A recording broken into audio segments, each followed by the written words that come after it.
Chargers, Packers. How about some Heartbreak Hotel, Elvis Presley style for these teams? I mean, they cannot figure out ways to close. They just can't. So, I don't know who's going to get their heart broken on this one, but this number has gone up. Chargers open up as 2.5-point road favorites at Lambeau. Packers have not been good at Lambeau. Well, they just haven't been good. And now it's up to 3.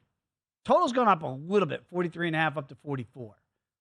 I mean, I say this every week, and I find myself backing the Packers and losing by a hook or one. It just feels like every week they're in a game, they just inexplicably figure out ways to lose.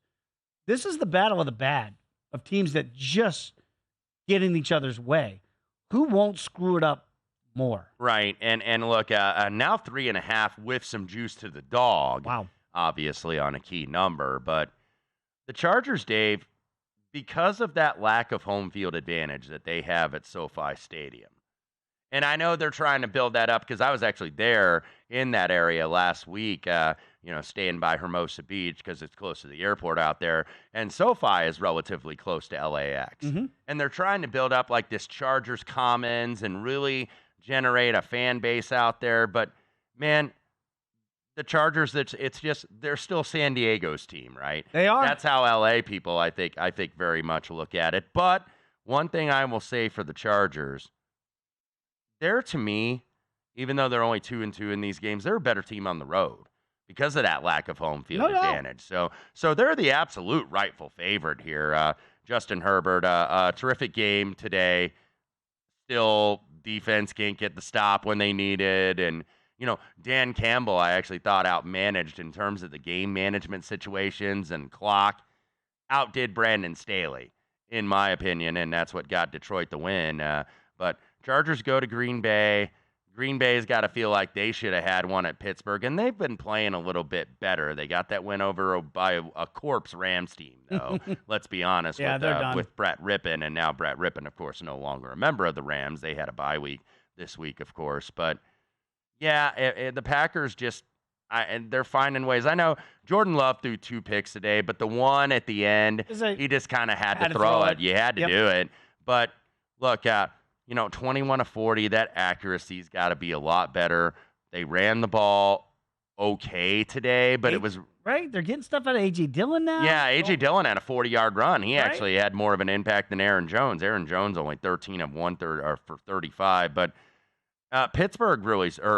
Green Bay really struggled against Pittsburgh's rushing attack. Pittsburgh almost had I think they had like 200 yards of rushing on Green Bay. So, you got to think that Eckler, they're going to look to get him involved. Eckler, I think, only 19 for 67 today. But I think the Chargers are the rightful favorite. Now, I want to lay them on the road?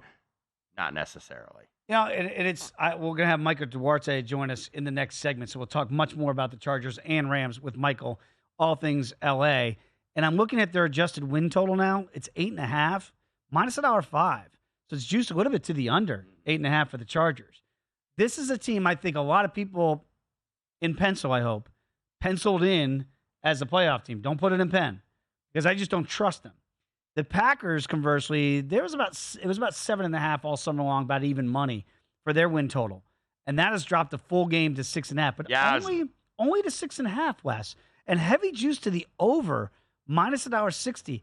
Are the Packers a 7-win team? I don't know, because I thought that they were actually my bet to win the NFC North in the summer, and that doesn't look like that has a chance right now. They just can't find ways to win games, but they do have another game with the Bears. I think the schedule gets a little bit easier in the second half of the season, actually.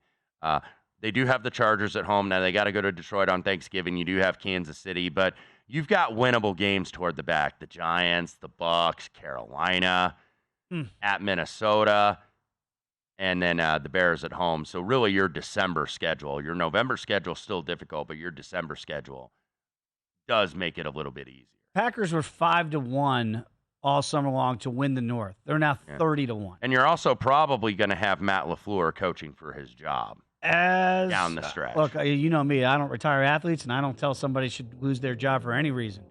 But you can understand why people are starting to ask some questions in Green Bay without 12 anymore. What's LaFleur? Are they making them better? So far, they're not winning these tight games. Go to VSiN.com/subscribe to become a VSiN Pro subscriber today.